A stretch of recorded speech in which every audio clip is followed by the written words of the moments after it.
家好，欢迎收看《震惊最前线》，无马看中国，我是主持人张琳。再次感谢大家收看我们的节目哦。这个还是要说一下，谢谢大家的关注哦。这个给了好多偏方哦，我应该都试一下，下次提供大家最有效的这个让大家烧香这个减缓的一些方法。不过我一直说很感谢哦，真的有家庭的感觉，大家好像在一起有共同的一些关心鼓励哦，这也是我们节目最期待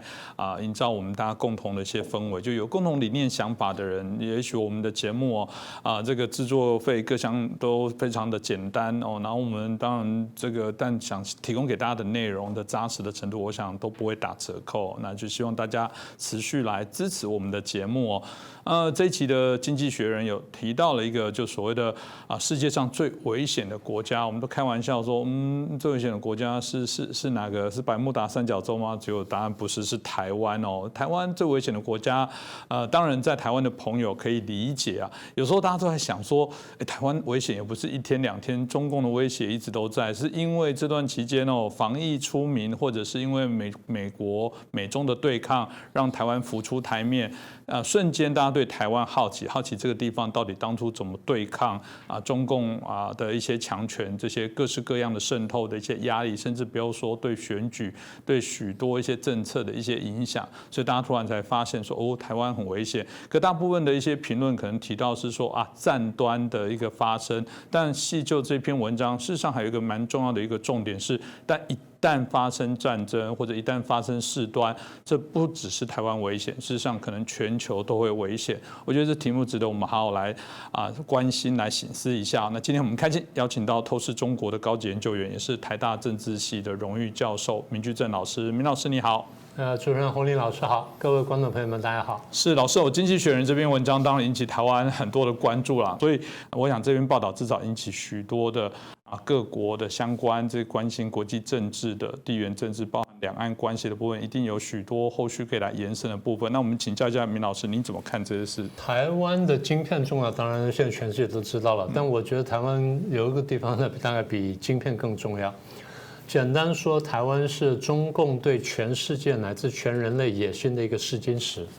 对不对？大家都看到中共过去一段时间呢，在国际上呢，才非常积极，然后应该说非常嚣张了，可以这么说。对香港问题也好，对新疆问题也好，对南海问题也好呢，他们觉得说他们应得的，但实际上呢，已经侵害到了大家权利。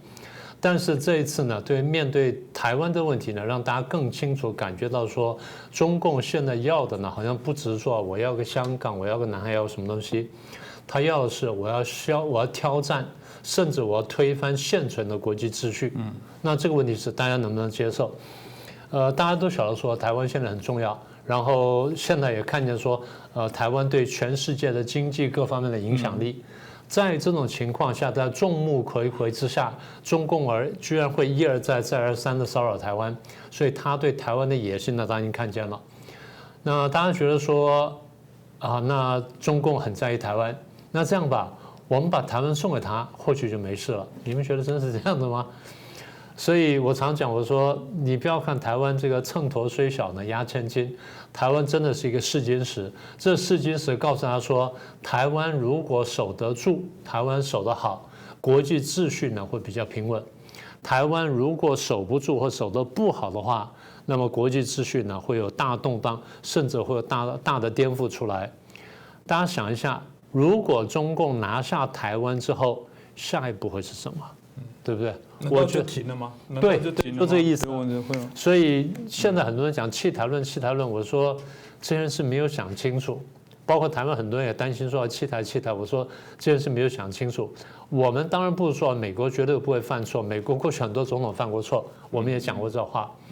就是因为美国过去有过很多总统犯过错，我们晓得说犯错的代价很大，尤其对台湾来说代价很大。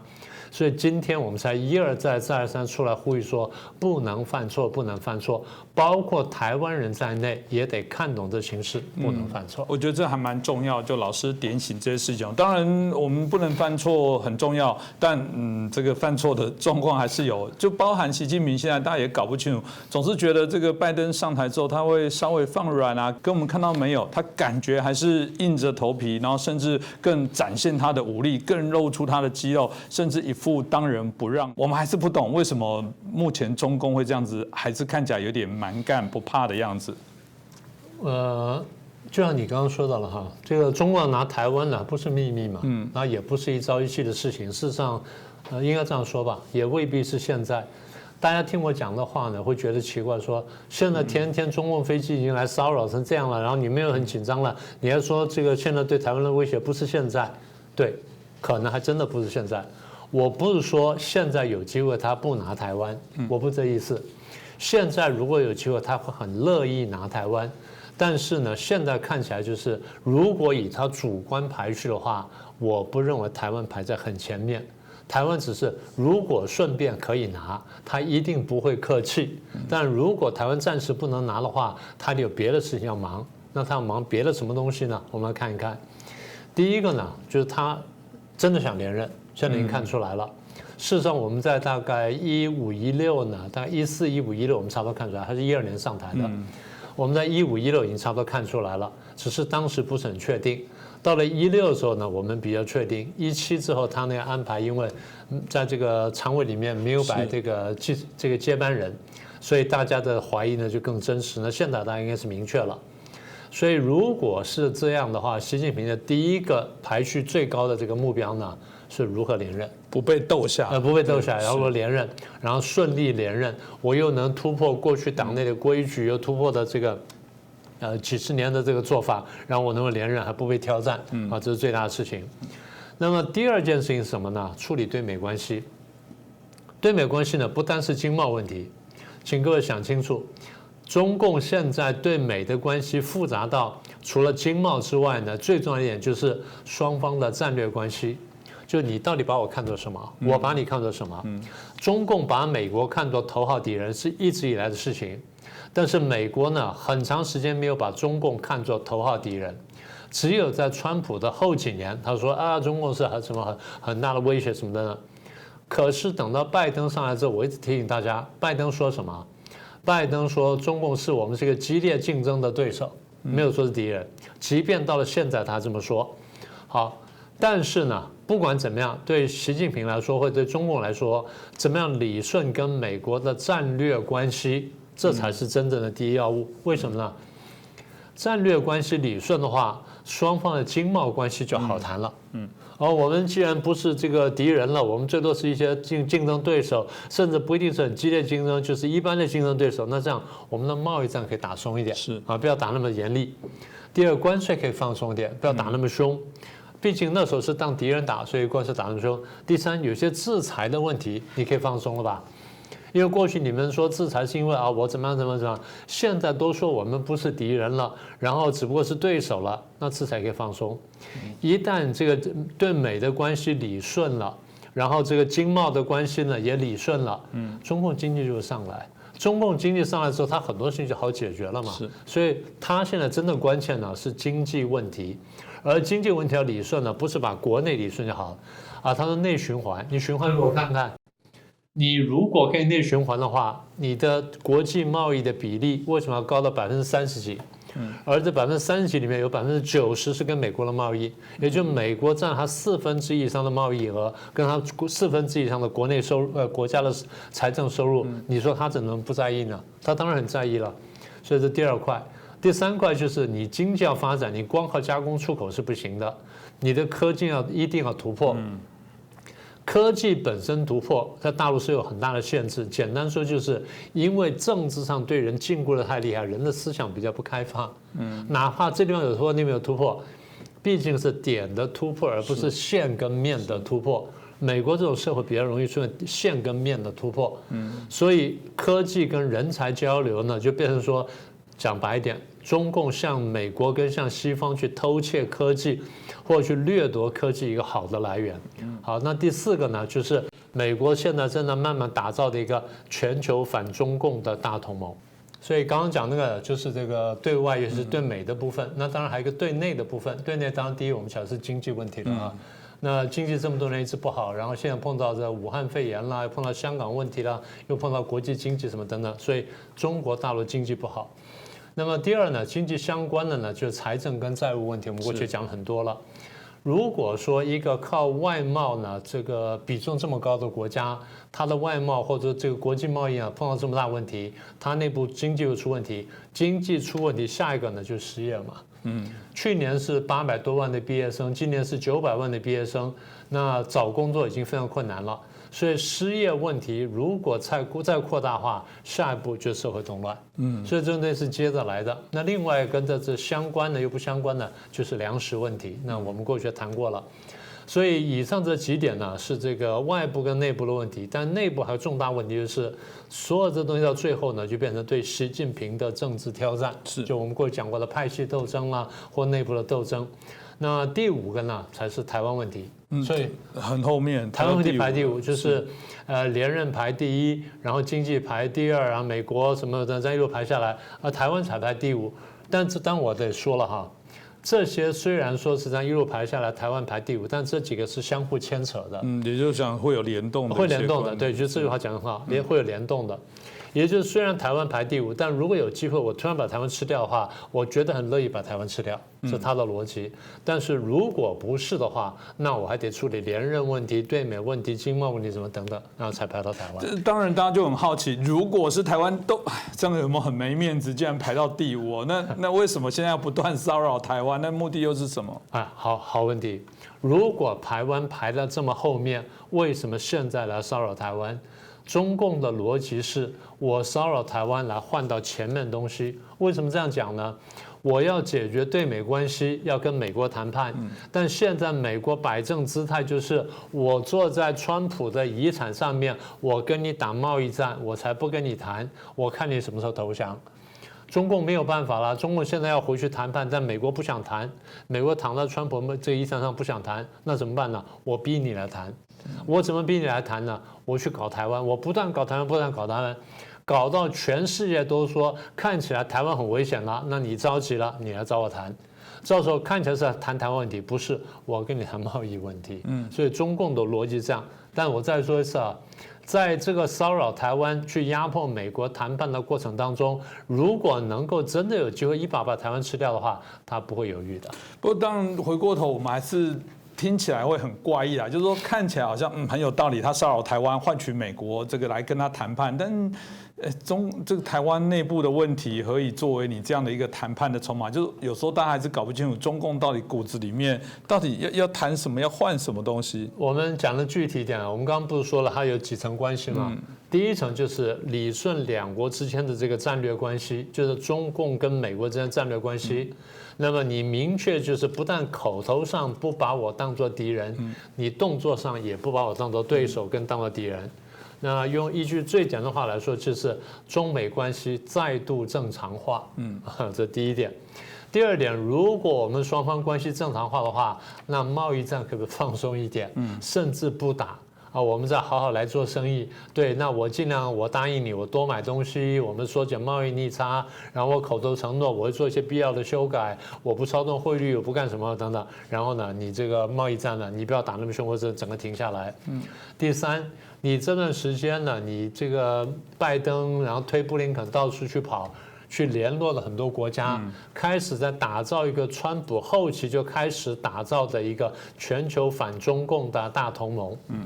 川普那时候呢，因为川普样子比较霸道，所以效果不是很好。现在呢，这个拜登呢出来讲话比较轻，然后布林肯到处去跑呢，风尘仆仆，看起来比较有效果。那你看这个欧洲各国他谈过了。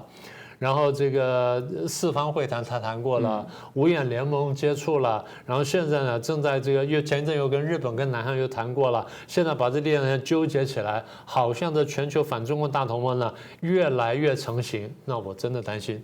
所以咱们是不是理顺两国关系重新正常化？那你不要再去玩这个大同盟了呢？好，这第三点。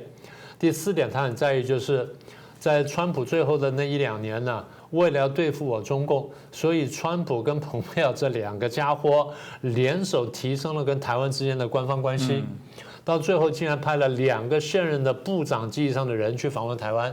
这突破了我们所谓的这个台美之间的互动，或者说一中原则，所以中国非常生气。所以到时候谈就是我们顺便谈一下这个问题。好，我们要不要谈谈说你怎么降低你跟台湾之间的官方互动。所以我认为这4点呢是很关切的问题。所以我再说是第一，中美关系再度正常化；第二呢，降低贸易战；第三呢，停止全世界对我的外交跟军事围堵跟封杀；第四呢，这个台湾问题呢，你降低官方的互动。其实如果听到这样的讲法，我会觉得中共现在在走的是险棋。为什么险棋？是按照这样的说法，他现在应该不要对台湾，反而是不要做什么扰动。他做越大的扰动，反而是让大家更感觉到他的问题跟威胁。为什么我这样讲的原因是，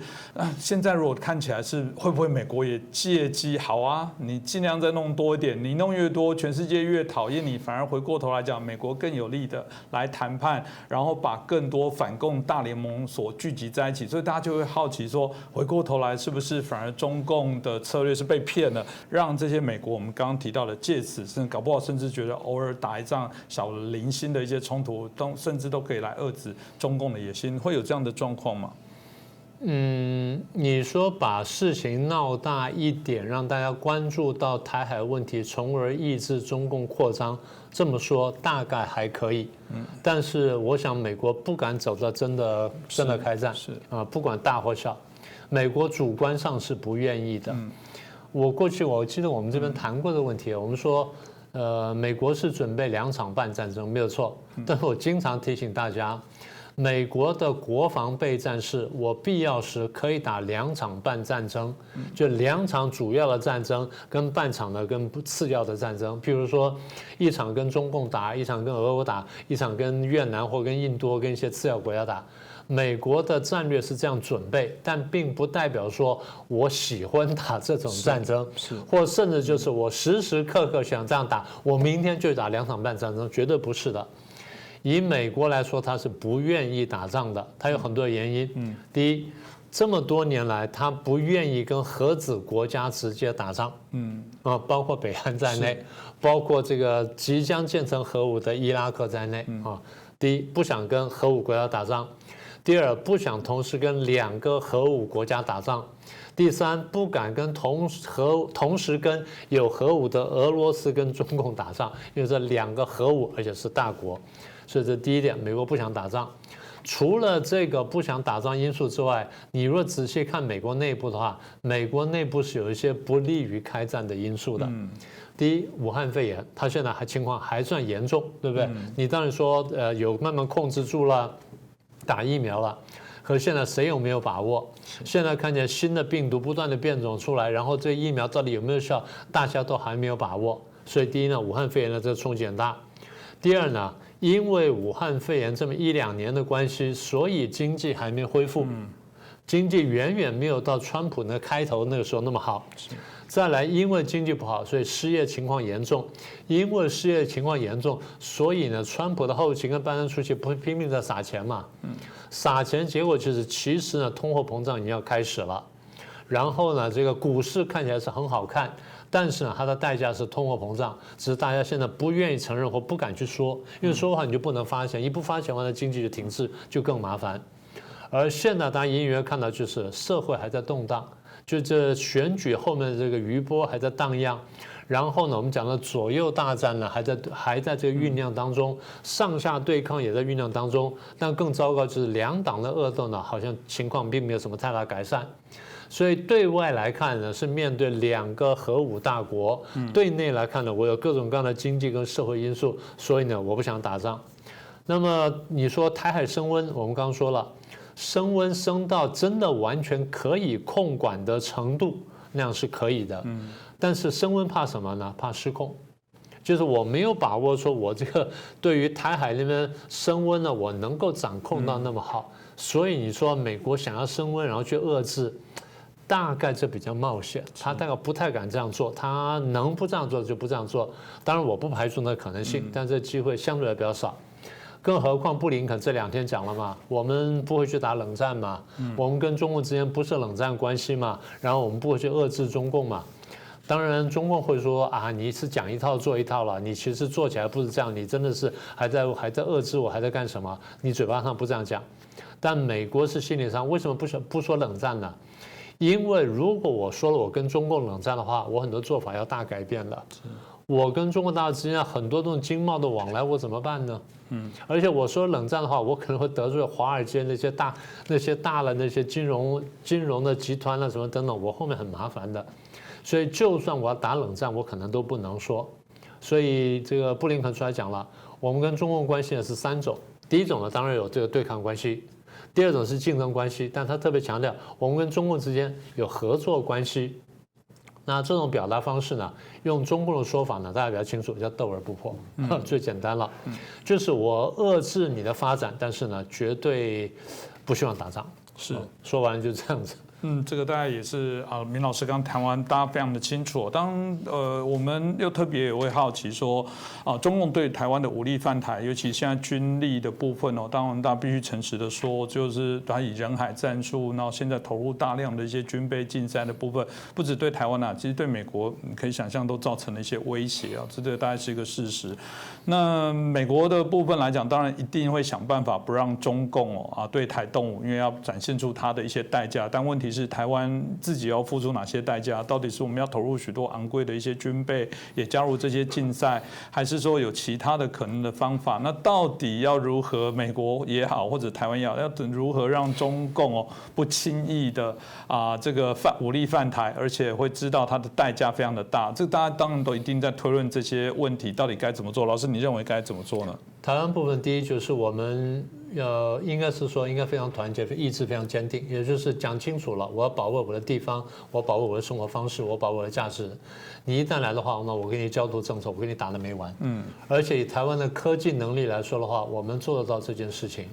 我们做得到。我们的飞弹，我们各方面，那只要没有什么特别因素的话，我们打得到。问题是你要不要付这么高的代价？是第一点。第二点，美国当然看懂了。虽然美国现在做的动作呢，一方面说狠话，二方面秀肌肉。我对中共对台湾问题呢，我说狠话秀肌肉，意思呢，我不是要打仗，也不是把台湾推上去当炮灰，恰恰好就是我告诉中共说，我对台湾问题非常认真。那么你绝对不能碰，你一碰的话呢，那可能就要打仗。但是我现在不告诉你，我现在只是做的动作，你自己回去估量，你去想，想完之后呢，你停下来。二方面，我们刚刚说了，我联络全世界盟友，在亚洲联络日韩然后纽澳这些国家，然后这边联络欧盟的国家，甚至还联络印度等等，所以我把能拉的人呢都拉起来了，然后我看你怎么办。除了这中共部分呢，这个照我们上个礼拜的逻辑的话，就是你如果还担心俄罗斯的问题，那你必须同时吓阻俄罗斯。因为如果说我把中共这么吓阻下来了，但俄罗斯跑去打了乌克兰，我要去应付乌克兰的时候，我怕中共这时候会来打台湾，所以我的美国逻辑定就是，我希望两边任何一边都不要爆发战争，因为任何一边只要爆发了战争的话，很可能我会两面作战，所以美国逻辑应该是这样子。那我觉得更厉害一点就是上次在这个美日不是安保那个重新发表联合宣言嘛。它里面讲说，我们美国对日本的安全呢非常关注，必要时得使用核子武力。这个话很可怕。美国过去很少这样讲，这次这样讲了。那这个话呢，其实也是告诉别的国家说，如果我美国对日本可以用核子武器，要为了保卫日本可以用核子武器，那么会不会有别的地方也重要到我认为要用核子武器？我现在没有说，我说了日本，我没说台湾，我没说南韩，我没说印度，没说别的地方。至于到时候我说不说我用不用，你自己考量。我话说在日本这里了，所以我觉得这是一个暗示，或这是一个我们需要关注到的点。那不是说美国一定会用，但是呢，这是我们必须列入考量的。老师刚才讲之后，让我脑中想到另外一种方法来解释一个问题，就是打仗了，美国到底会不会来帮我们？这个有好多种可能的说法，然后一直推论哈。但回过头用老师刚才的脉络问一个问题是：美国是不是真心的不希望开战？因为这牵涉到很多他直接的问题。这件事大概就会知道，当我讲我不希望，就一定背后代表有很多原因。老师刚提到来支撑。你先不谈打不打仗，我就很清楚的告诉你说，你们两个不要给我打架哦。但他到底叫做你如果我打他，他会不会干嘛？我都跟你讲，你们两个不要给我打架哦。那他就这样讲，他就是这样讲的，没有错。我没有说最后你们打架我会干什么，我说你们不要打，你们不要打，我现在非常生气了。你们自己判断。你们真的打起来之后，我真的生气，我会干什么？你自己去想，然后你从而决定要不要打架，是这个意思。所以我觉得台湾很多人现在看错了国际情势，也看错了美国的动机啊。台湾人说什么美国把台湾推上去当炮灰、当提款机都不对。所以刚才我们的分析如果是对的话，各位仔细想想看，美国是真的不希望台湾上去当炮灰。台湾上当炮灰的话，那美国恐怕得介入。我们上已经算过了，如果台湾丢掉的话，那美国呢很可能是致命的。所以不但台湾人吧，我想海外华人呢也得看懂这情势。中共的想法就是我不断挑拨台美关系，让台美呢不能联合起来对付我，这样台湾慢慢被孤立之后，我就容易吃掉台湾。所以不但这个美国要看懂。台湾人要看懂，全世界华人都要看懂，不要被中共的统战伎俩所欺骗，这很重要啦，真的。因为听我们的节目，听明老师讲的，不要再把两岸的部分觉得是内部问题，不，这全然是一个国际的议题。这个你可以想象，刚刚明老师讲最直接说啊，不然台湾给你好了，今天你明天就夺岛拿到了啊，你觉得中共就停止，就开始当这个国际社会的顺民吗？良民吗？会吗？绝不可能了。对，是啊，大家就知道，台湾就只是一个开始。所以回过头来讲，没有错，我们说了，他对于台湾有企图，一旦拿下台湾，那只是他赤化的开始。这为什么还是有人不懂？我觉得我们也很在意啦。很多时候真的台湾内部还是被分化，还是有那种很多不同的声音。我最喜欢明老师讲的，还是有政党搞不懂谁是竞争对手，谁是敌人。我觉得那是台湾的隐忧。那听众朋友也一样，你身边可能还是有很多的朋友搞不清楚到底什么样叫做让中国更好的方法，绝对不是建构在不良上。我们在节目当中其他的方法谈很多了，每次我都说，你看那些京剧，看那些表演，你会感动的剧嘛，一定是忠孝节气，然后做人很好，那种作奸犯科，然后小人耍诈术，你会把他当偶像吗？那你自己问问看，现在中共到底在做什么事情嘛？那个是会100年后你会传唱中共现在所做的国际的什么形式？你说啊这一段太好了，战狼，这一定要把它变成剧来演一遍。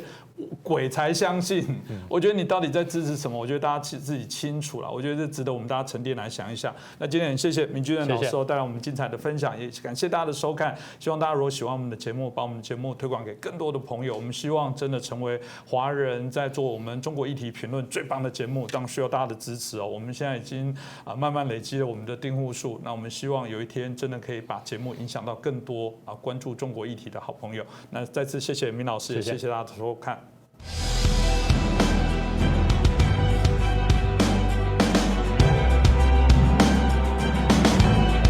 大家好，欢迎收看《震惊最前线》，无马看中国，我是主持人张琳。再次感谢大家收看我们的节目哦。美中对抗哦，这个部分持续的升温哦。有人说，过去这段选举的期间哦，美国的民主党、共和党事实上产生非常多的一些分裂哦，包括内部有许多的一些问题哦。但发现哦，他们有一个目前最大的共识，就是把中共视为他们国家重要的这些威胁哦。那所以这反而是变成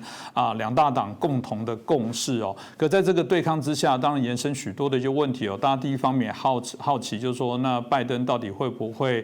更这个对于所谓的过去这个川普的这个抗中的策略呢，到底是维持，甚至或者是可能会加剧这个力道哦。那当然有些政策哦，不只是对中的，包含墨西哥这围墙哦，甚至有人都说，他突然发现哦，这好像是必须要去面对的一些问题哦。那当然这个中国的战狼的这个外交，大家想象这个产生了许多的西方国家，从过去因为经济的因素哦，大家可能不得不这忍气吞声，到现在很多国家已经不忍了。那另外一个部分是它延伸到许多过往中共大量送到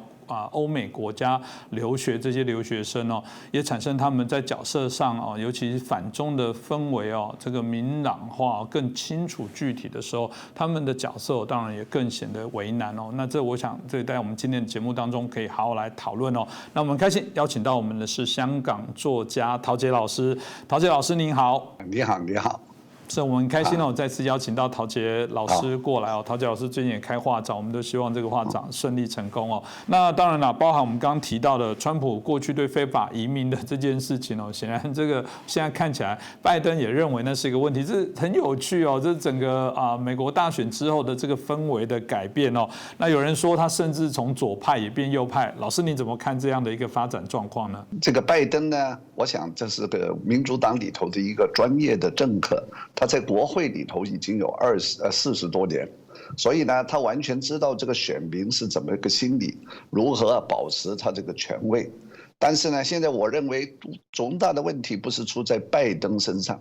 重大的问题呢是出现在去年呢，在这个大选期间呢，支持拜登的那些人的心智上面。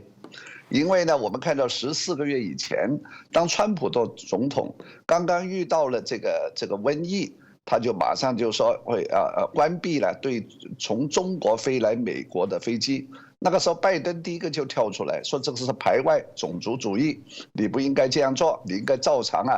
开通这个中国来美国的这个班机那个航道。那么结果今天呢，你看印度这个疫情爆发的这个样子，那么拜登呢就是第一个就封闭了从印度飞来这个美国的这些班机了，你知道吧？因为当年川普说的这个话，采取这个决策完全是个常识，并不涉及什么歧视中国人什么，因为现在全世界你看到哪里有重大的这个病毒的瘟疫哪里的这个国家的旅客到世界上来旅行当然受到限制。但是拜登居然这样讲，而且居然还有8000万人相信他这样讲，而且还支持他，而且当时美国的主流媒体也跟拜登一起去批判谴责这个川普封闭中国、关闭中国航班来美国这个决定，说他是种族主义者。但是今天拜登对印度做同样的事情，居然呢，美国的主流媒体没有说他是种族主义者，这才是重大的问题。这个里头说明什么问题呢？就是因为在国会里头，中国的就是说支持或者替中国说话的说客。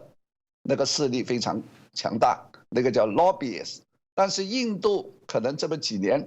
没有钱，没有足够的钱去聘用国会里头或者是这些说客，或者没有钱去影响像《纽约时报》这样的主流媒体。所以呢，这不是拜登的问题。拜登当时只想千方百计能够做得成总统，他是个非常精明的政客，他绝对知道选民想听到什么话，所以他选择选民那个时候对川普的偏见或者对川普的仇恨，选择他们愿意听的话，所以就攻击这个川普关闭从中国来的航机。结果现在他自己当了，他不用暂时这个4年，他不用再管这个选民，尤其是这些无知的、愚昧的、这些有偏见的选民在下面低估什么。所以他就马上就封闭了这个印度的航班，而且呢，他当初拒绝对印度提供这个疫苗，那这一手呢，其实跟川普那个所谓的美国优先是同一个理念，因为他说我们美国还没有注射完，我们怎么能给你呢？但是相反呢，川普虽然口口声声说美国优先，但是他有非常强而有力的、有国际视野的战略的团队。如果今天川普还是总统，他一定首先对这个目的当总统的这个印度提供疫苗，跟他分享。所以川普反而有国际视野，但是拜登及其支持者没有因为为什么拜登当初不肯给这个疫苗给印度呢？我认为是因为他不爽这个目的是印度的川普。这个大嘴巴啦，强人作风啦，而且跟川普私下的关系非常好，所以呢，他不愿意。但是后来，肯定有智囊提醒他了，你不能得罪印度他给你看守的印度洋所以他现在又这个白宫又改变了主意了，知道吧？所以我们看今天这个过去这4个月这个拜登这个团队其实这个国际外交方面是相当的业余的。然后我们再说这个关闭这个边境围墙的问题，边境当然要修筑围墙。因为你看今天呢，这个中美洲连着南美洲进来的非法移民啊，是不是经过足够的检疫呢？如果你这个对全球或者对这个加拿大也封关，或者加拿大对你封关，你对这个印度啊禁止这个班机进入，但是你在墨西哥边境开了一道大口子，那你封闭这个印度的班机又做什么呢？所以这些重大的决策，在我们看来完全是不符合常识的。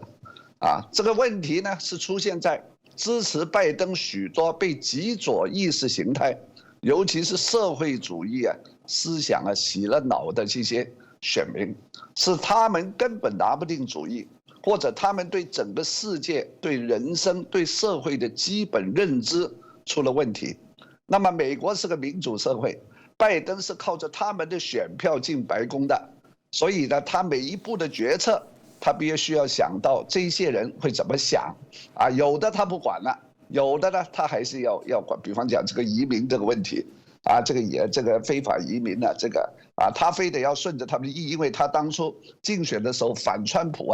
这个问题是个重大的焦点，结果现在发现又不行了，所以呢我认为不是拜登的问题，是过去4年整个美国主流媒体、美国的教育界、美国东西岸的知识界、美国的民主党的很多的选民他们的基本的常识认知能力的问题。所以呢，如果在这个基础上出了毛病，美国的议会民主会不会出重大的问题？我认为会，因为当初立国的国父华盛顿、杰佛逊这个阿当斯，他们为美国奠定了这个民主宪法，同时有一个先决条件，就是说整个美国的国民，你要成为选民，你必须有基本的道德和知识水平。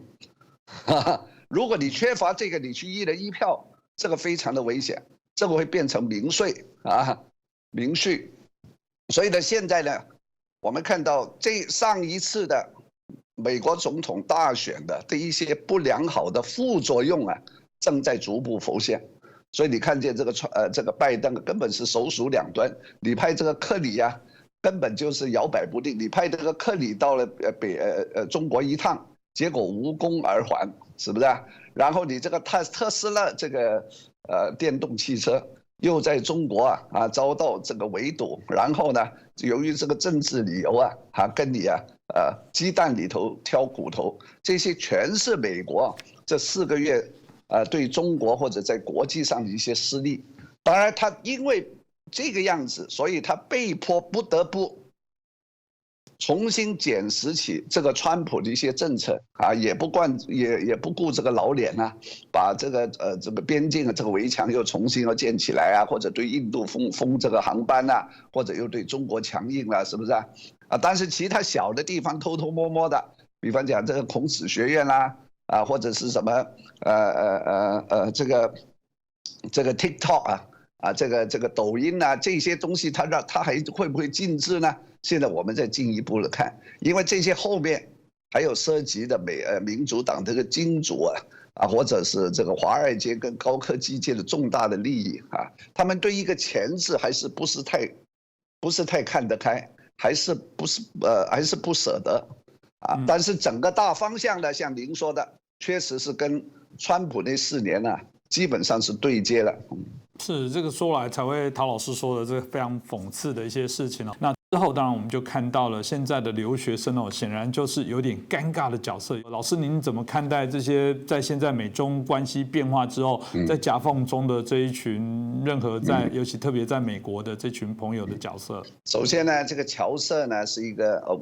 你不能够把现在的华人跟100年前美国的华人相比。100年前的美国华人呢，那个是清末走过来的，然后经历过明初，那个时候他们见到这个所谓的列强欺凌中国，或者是在美国确实是受到相当明目张胆的种族歧视，那么他们心里有气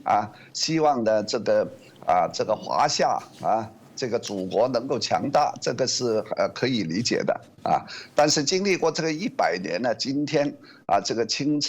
政府亡了，然后呢经历过这个相当长的美国的唐人街打着青天白日旗，但是自从这个20年来啊，我想这个也是台湾的政府啊，对于这个北美华人呢这个工作或者是资源投放的不够，或者是有的政府民进党政府甚至呢没有这样的眼光啊，而且呢是主动的退却啊，然后呢就促使了这个当然这个中国啊。另一方面，就看见你敌退的我进，这是很自然的事情。加上这中国有市场，20年来改革开放，啊，这个西瓜呢喂大边，钱呢在那边，然后呢，他邀请这个侨领回去吃吃喝喝啦，游看看长城啦，然后就是万里长江啊。因为你知道这个华侨啊，他这个思想总是比较简单他这个感情啊可能是比较丰富思想呢比较这个思维逻辑分析的能力可能比较低但是同时对于钱来说呢这个是人之常情，所以有这样的倾斜和变化，这是非常的自然的。那么这些是在那边很多在加州开餐馆这个那个，但是今天的华人的这个成分也很复杂，并不是说70年代余黎华这个小说这个是个留学生文学的那个，基本上以台湾为主，香港有一点点，今天有很多来自中国大陆的，他们这些华人呢有的是出于不同的原因去了美国的，有的是真是逃亡的。有的是拿着钱在那里搞白手套的，有的是留学生，有的是留学生的同时也有某一种政治任务的，所以呢，今天这个美国华人这个结构成分呢，比起50、60年代，我们看这个白景瑞的电影《家在台北》或者是这个白先勇什么我们上摩天楼去或者是梦回清河啦，这个余丽华这种留学生文学大大的不一样，那里头很复杂，各有各的目的，各有各的理想当然再加上在美国出生的这些 ABC 他们皮肤是黄的，种裔是华人，但是呢这一口母语却是英语。那么他们本来在美国的主流社会，自从克林顿上台，这个进度这个发展还是相当有所改善，因为这30年来美国的左翼自由主义这个平权的思想是大为发达。这虽然这里头有极左的成分，但是总方向对于华人这个促进是有利的。但是今天拦腰弄出一个这个肺炎那么他们这些华人这个所在的邻居，或者你工作的地方同事，或者是这个学校里头的同学，这是非常切身的实际的问题，他们个个感到受威胁，是不是如果你说20年来你跟他们说这个有一天这个中美会核子大战这些人觉得很遥远，他们投票选哪一个当总统也不以这一个为重点所以呢，这个美国总统竞选，他们这个辩论的一向是以经济加税或者是国内的就业问题为这个重点的。但现在不同，现在忽然有一种病毒是从中国那边传来的，这个人人都知道自然呢看见这个亚洲人，包括这个越南韩裔这个敬而远之然后呢，有一些有暴力的这个成分的，或者是基层的没有教育的这些人，就拿着华人来出气。我看到，但是我没有数据。这里头最近有很多黑人在街上打这个华人这个数据到底是黑人的成分多还是白人多呢？我不知道。但是我想，平时这个华人在美国对黑人也是没有什么好说话。嘴巴里头也不会什么太尊敬，因为我常常我自己也听说过，所以呢，这个还有一个政治的理由，这个黑人想通过这一次在街头对华人的一些在前线上马上的表现出来的一种比较英勇的惩罚，来对白人来表示，我们跟你是站在同一阵线的。这里头也有一些某一种的深层的政治意识形态在里面。所以呢，对整体来说，对于华人当然是比较吃亏，是不是啊？但是我想，这个对于华人来说，你现在要组织这个什么 Stop Asian Hate 的这个当然是有用，但是我想这个治标不治本，因为呢，你到了今天2021年去举行这些集会，明眼的美国人心里都知道，这个是一种不分青红皂白的种族歧视，啊，但是对于一般的那些没有受过教育的人呢，这一套你再来啊，就等于这个。他们从马丁路德金以来就看得多，没有作用的。因为为什么呢？因为其实很多美国人心里都知道，这是一场战争，或者是一场越来越难避免的热战的一个前奏。那么在战争时期啊，你不能够以和平的状态来要求你的邻居跟你的同学，是不是啊？我举个例子，如果是1940年，德国大举轰炸伦敦的时候。如果有一家德国的侨民住在伦敦，然后呢，你不能够在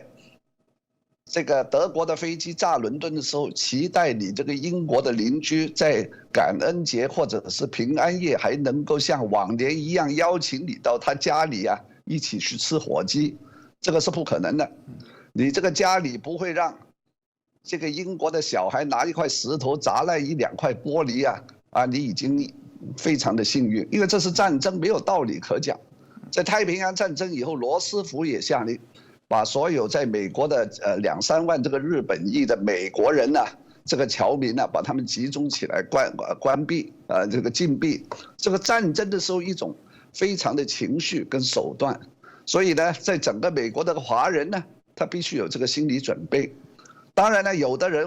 这个是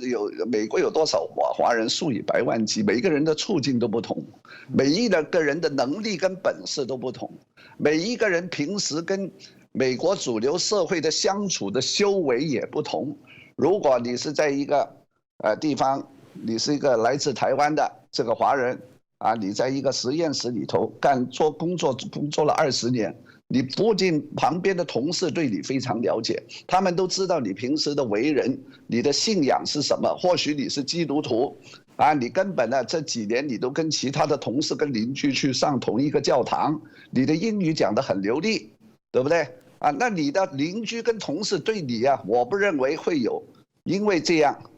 会有什么任何的激烈的这个歧视的行为，因为我相信大多数，尤其是受过教育的美国人呢。都应该是理性的，是不是啊？所以这个关乎于每一个人的修为。在美国有很多杰出的华人，也不见得现在华人都受歧视。像来自台湾的戴琪，她现在还是美国的贸易代表，不是华人的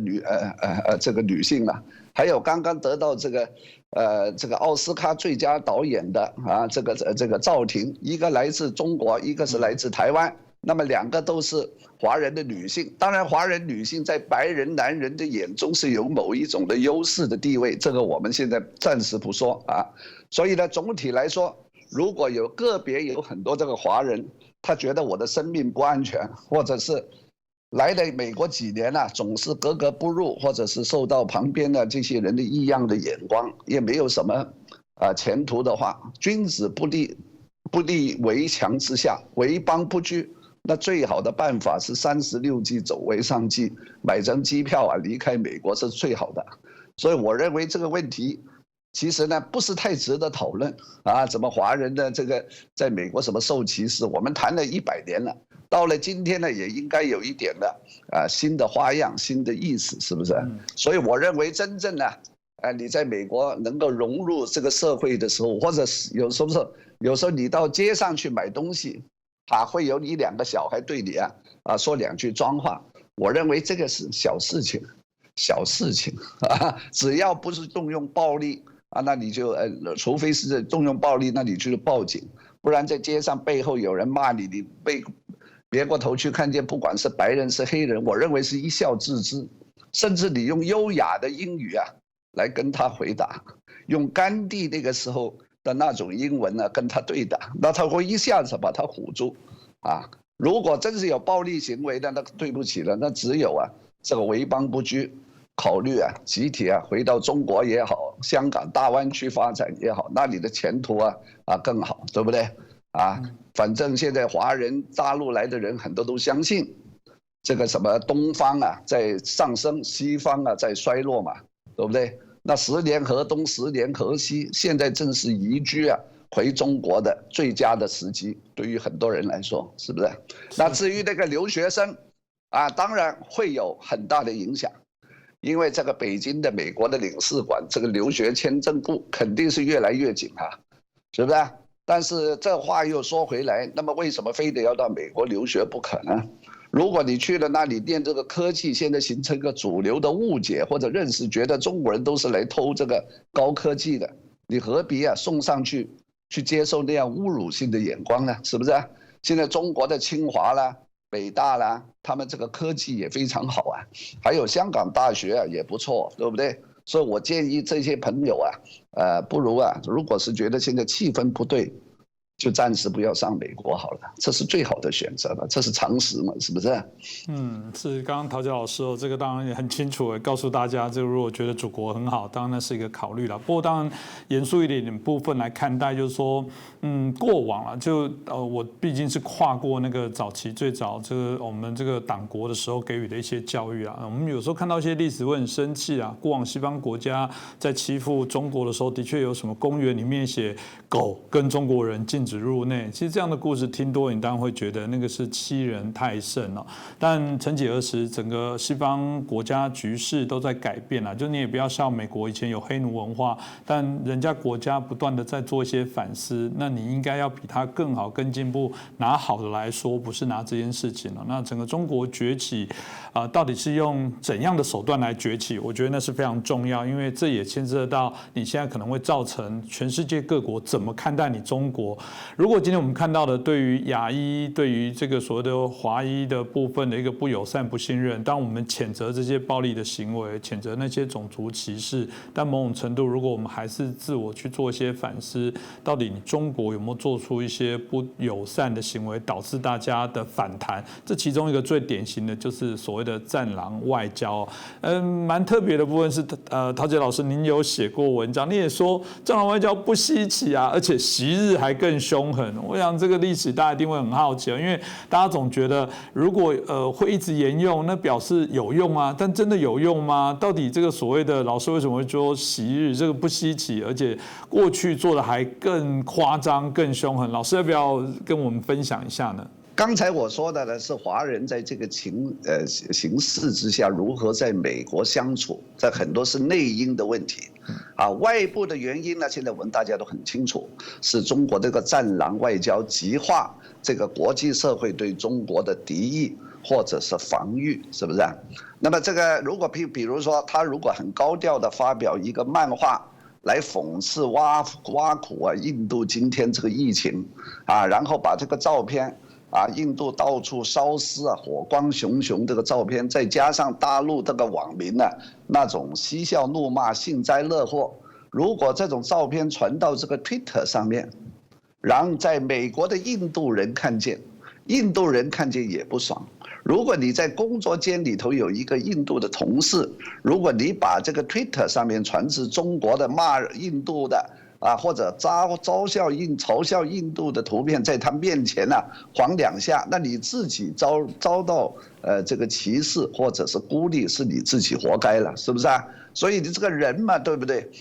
到了30-40岁、40-50岁，总有一点的修养跟常识，如何自处，是不是？所以呢，这些中国的这个战狼外交的，到今天好像很稀奇的样子，其实在1966、67年的时候早就这样了。比方讲，这个1967年呢，这个红卫兵在北京火烧英国的这个代办处，把这些英国外交人员都交出来批斗，然后呢进去呢打他们这些人呢，因为这个民族主义的情绪散起来是这个样子的，是不是？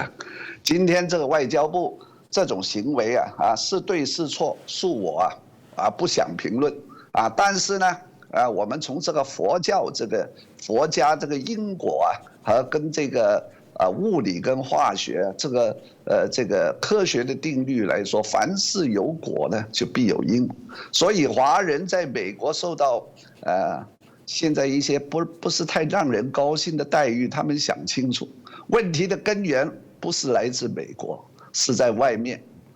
因为你几十年，你听到很多宣传，又是什么李小龙啦，这个成龙啊，中国非常强大啦，有很多钱啊出来买东西啦，这些购物客进了伦敦、巴黎的名店，这些洋人啊，经理看见你都点头哈腰啦。因为现在这个对现在的觉得的愤怒啊，是因为觉得过去10年呢。有很多人相信中国在世界上受到很多西方国家的尊敬，这个神话忽然就破灭了，他心理上不能承受。如果你从来不是太相信这个神话，或者对这个神话有一个非常现实的认识，到了今天就不会太过 surprise， 就不会太惊异。对于我来说，我一点都不奇怪，是吧？但有很多人，他10几年来他这种迷迷糊糊的因为他购物，他去伦敦、去巴黎，他接触的这个世界，西方的世界，就是从他坐上一个头等舱的一个美国航空公司。然后看见一个白人的空姐对你点头哈腰，还给你奉上一碗这个饺子或者是这个牛肉面开始，你就觉得很爽。哇，你看我们中国人今天很有面子老美都迁就我们了。然后你这个头等飞机，然后到了纽约你要来谈业务，你来谈并购的，那纽约某个大公司当然派一个白人的业务代表给你红地毯，来个 limousine 接到他那个总部，然后你要吃什么，你要喝什么，要什么红酒什么，因为他的目的是要为你跟你早日签合同，然后把你这个收购的协议能够落实，把钱从你的口袋拿过来。所以中国这个20年来，很多到外国了，这些中国人看到白人的那个卑躬屈膝的样子他信以为真，他以为真是对中国3000年的文化有一个觉醒很尊重。其实，在他眼中是没有肤色的，在他眼中只有一尊神像，就叫财神。他是对财神爷的恭敬，并不是对这个炎黄子孙的那个尊敬，是吧？这个20年来，我作为一个旁观者，我在这方面我看的有一点的我想当时我就预测，如果这样下去，有一天万一你没有钱了，那怎么办？万一你这个国家破产了怎么办？或者万一有一些灾难是来自你这个国家散播到全世界，那些人还会继续把你奉为人上人嘛？是不是？现在果然，而且提早发生了，现在基本上出现这个排华。这个战狼外交是个重要的因素，但是战狼外交呢，让在中国的13亿人口的多数人觉得很爽，他们并没有住在美国，你们在美国的华人觉得因此而受害是你们的事，跟他们没有关系，因为他们可能一辈子都来不了美国，所以呢，每个人呢，感觉这个世界都是看眼前3公尺这个地方。而没有远大的眼光，而没有了更远的视野，是不是？所以这个呢，你鸡跟鸭在对话，双方不在同一个层面上，或者不在同一个类别里头，是吧？所以你说战狼外交，你说不对，在大陆的这个13亿人说好得很这个很爽我恨不得往这个蓬佩奥的脸上吐一口水这样我们这个才解恨是不是？那你跟他说你们这个是不对的，这个那个，他说你这样想还是汉奸洋奴这样的争论，我认为是浪费时间。到了今天，而且浪费，而且会把你这个情绪消费的越来越不正常。所以不要跟这些人从事这样的争论。如果他认为这是对的，那很好，你继续维持你的观点，对不对？但是我不认同，我有我的选择，或者我有我自己在私底下在美国的种种的社交行为，我要做一些防风的措施，我要想想我怎么跟别的人的相处，是不是如果我是赵婷，或者是李安，或者是马友友，对不对这些杰出的华人他们这个成就早就建立在那所以呢，在他们那个圈子里头，我不认为这是非常重大的问题。但是万一整个市场对华人有这个看法，以后未来这个10年5年，在美国这个观众比起以前不太愿意看到电影荧幕上有几张华人的面孔啊，这个对不起，这个就是市场的趋势的改变了啊，所以呢，这个就要接受了，对不对？所以这个大事肯定会出现的啊，对不对？所以今年这个奥斯卡给了一个赵婷啊什么，这是这个好莱坞的这些政治计算啊，并不是说以后啊，这个你会看见另一个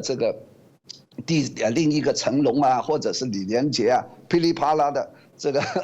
个华人呢，这个当主角的这个电影啊，会在好莱坞甚至整个西方世界大行其道。我想啊，这个大趋势是暂时啊是完了啊。那么你作为一个专业的人员，或者是在美国的华人，你在整体的这个文化趋势要接受这样的现实啊，在。你在跟其他的中国人的什么这个，我认为不要浪费时间在社交网站上跟你并不在同一个平面上的人去争论，因为我们现在活在这个网络时代，有很多同温层，有很多群组，啊，哔哩吧啦的很多事情啊需要你来回应。啊，你的校友啊，你的同学啊，无缘无故就发给你一个短信呐，说什么人过了40岁如何要注意健康啊，你要有一个压力，你要给个回应，不然人人都说好啊，给他个 emoji， 那你怎么不作声啊？是不是不喜欢我们啦？我们这个以前的台大在美的校友群有什么得罪你的地方啊？什么对不对？因为我在这个网络世界有很多事情会让我们变得非常的小家子气。啊，在这个时代，活在这个时候，要养成一个大气度，要克服这些逐渐恶化的小家子气。在美国也是这样，很多这个白左跟那些极右的啊，敢怒不敢言的很多人，在网络上经常都一些小事情啊，然后呢，这个言辞之间几乎这个大打出手。在这个时候。我很不想滥用这个以前这个成语叫什么众人皆醉我独醒啊，我并不能够做到这样，但是尽量每一个华人在美国也好，在台湾也好，台湾在美国在欧洲的华人也好，在海外也好，必须要保持清醒，用一种理性跟气度去做好一个人。是这个，我觉得蛮重要。其实陶杰老师提到的东西，我自己内心也一直在想这个问题哦。我们过去啊，在台湾，当然我们也会看好莱坞的电影哦，那你就看到美国的假想敌，因为电影里面总要有个假想敌。这最常就是过去早期啦，就是这个苏联，然后不管现在俄罗斯，然后一阵子因为是中东的一些议题，可能有中东的这样的面孔。我觉得会不会未来都是黄皮肤的，甚至以我们讲中国作为一个假想敌？一旦这样子之后，我觉得那是一个非常复杂的，尤其是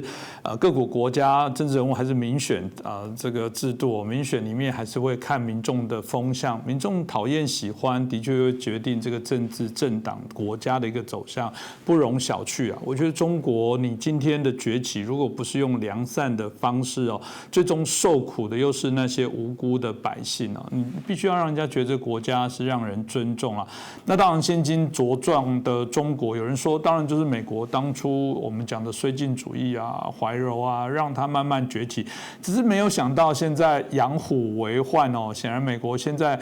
老实讲也花了很长的时间，才有一点在最近哦，这个有点惊醒哦，发现谁是朋友，谁是敌人哦。那当然，从这部分来说，我们看到从当时这个川普在定调，就是中国跟中共是不大一样，大家就有点搞不清楚。现在到美国怎么看待？老师，您又怎么分析这段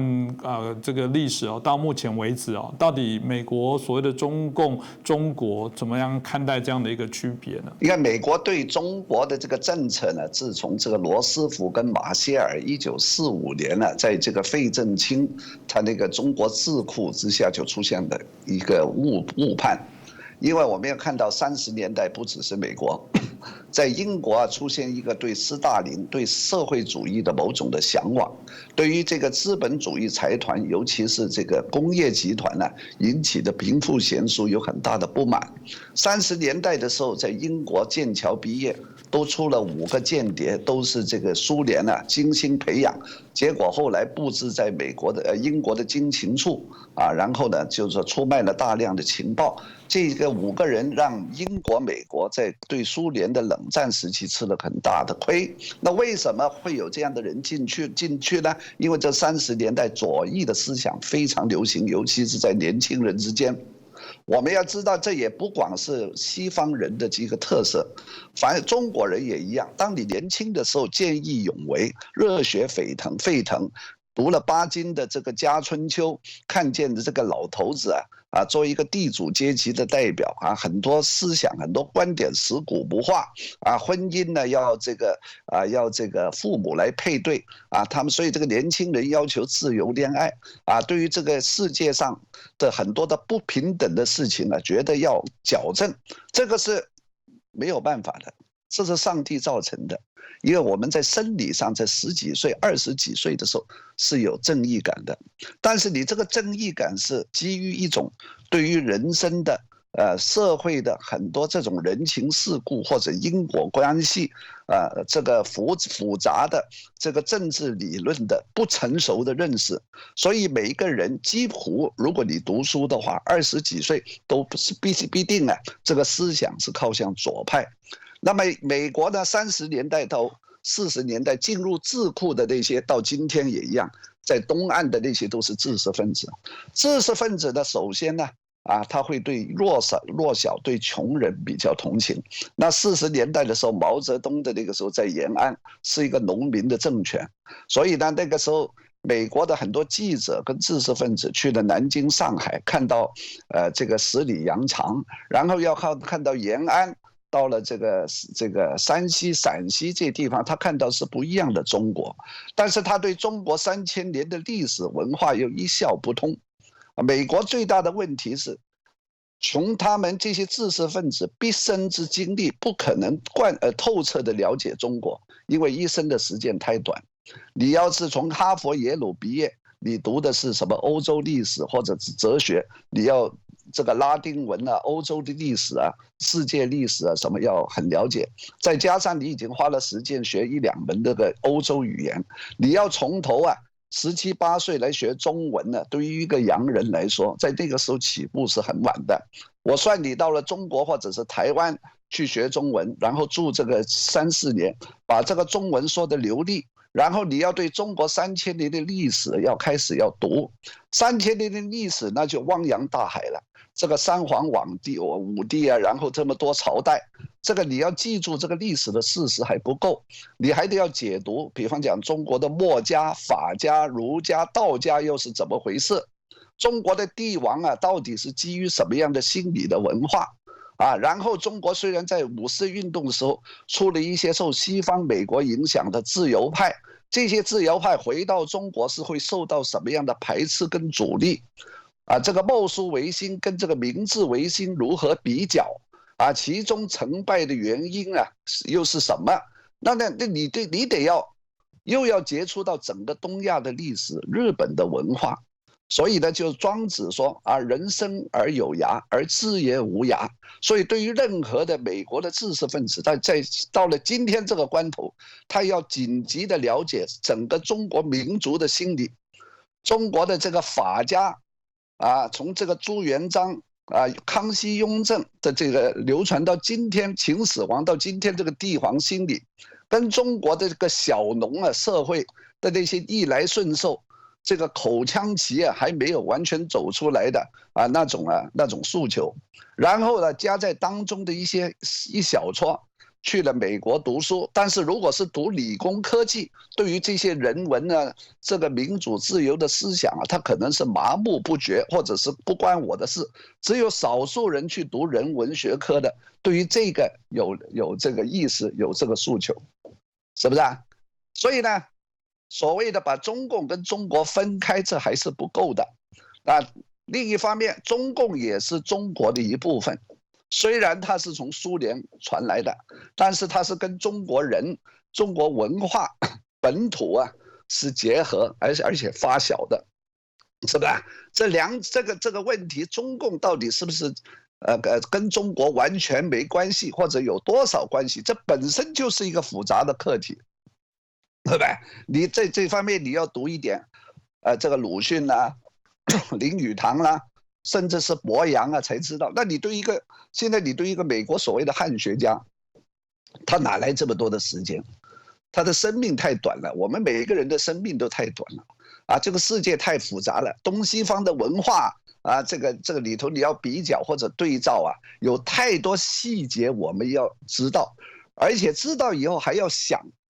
得通，还要把书读得通，这是万中无一的。所以你看这个基辛格，我看了他写了一本书叫《On China》，900多页，是英文的，我一看我就知道这个是荒谬的。你基辛格居然有这个权威写 On China 说中国论，你懂得中文吗？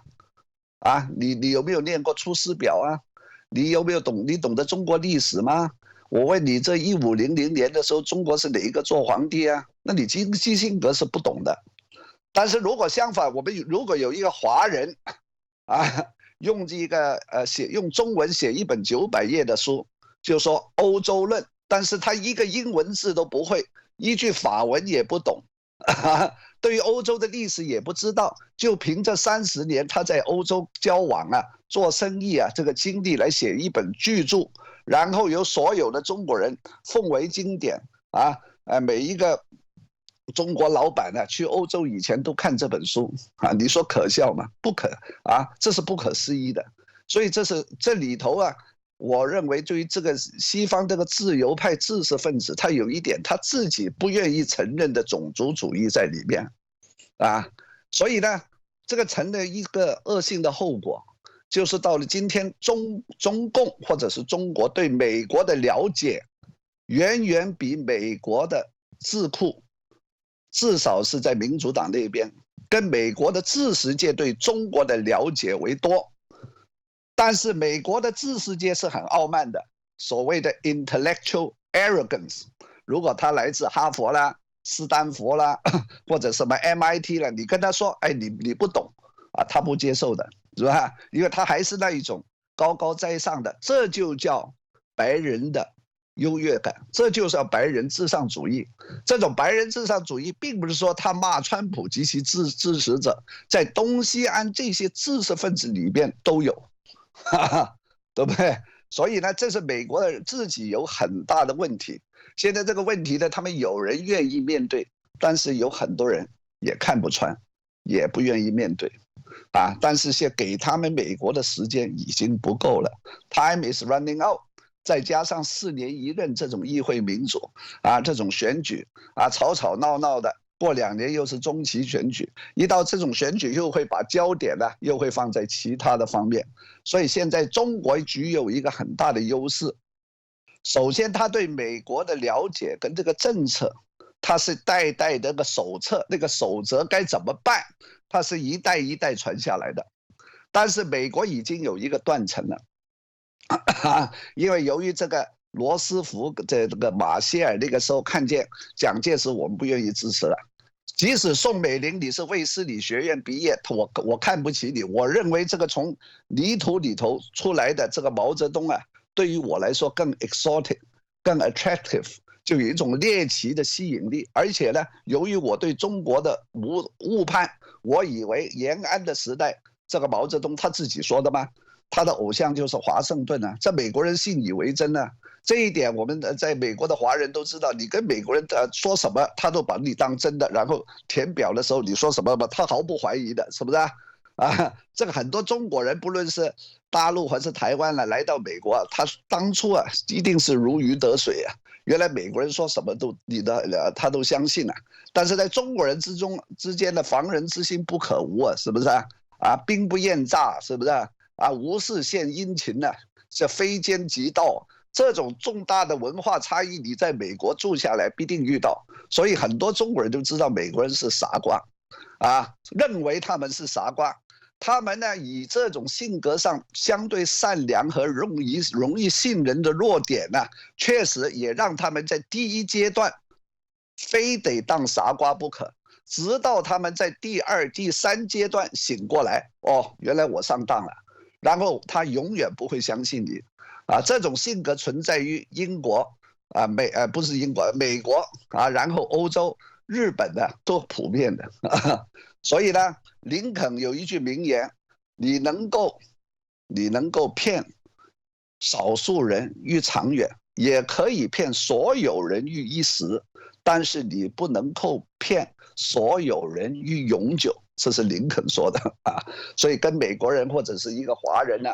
在世界上打交道，我不管你住在美国了，还是一带一路在非洲或者是欧洲我想要好好记住林肯这句话，不要以为自己很聪明，或者是很精明，是不是有的时候要像郑板桥先生说的，要难得糊涂，要吃一点亏，吃亏是福，能够吃点亏以后呢你在这个国际上，在世界上就能够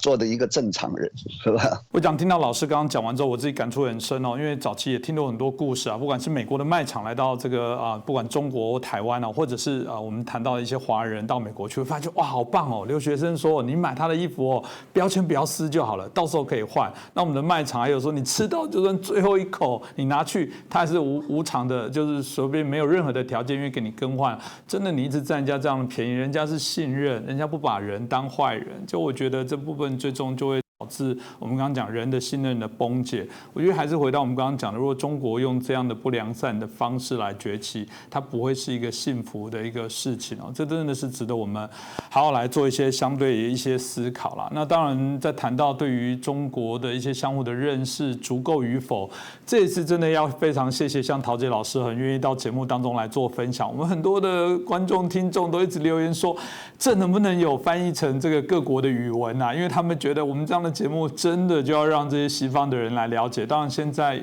这个网络的技术没有问题我们也有一些其他语言的这个国家语言一些部分我想大家的部分就是希望能让我们毕竟作为一个华人来对于相关中国事务的评论会较为道地跟精准希望从不同的观点提醒给西方的这些许多做中国研究的朋友，可以更清楚了解中国状况。我们也不希望只是华人之间来谈所以也谢谢很多网友给我们的支持鼓励，给我们的一些建议。当然节目能好，最重要的部分就是有这么多这么好的评论者，这么好的老师给予我们这个真的是让我们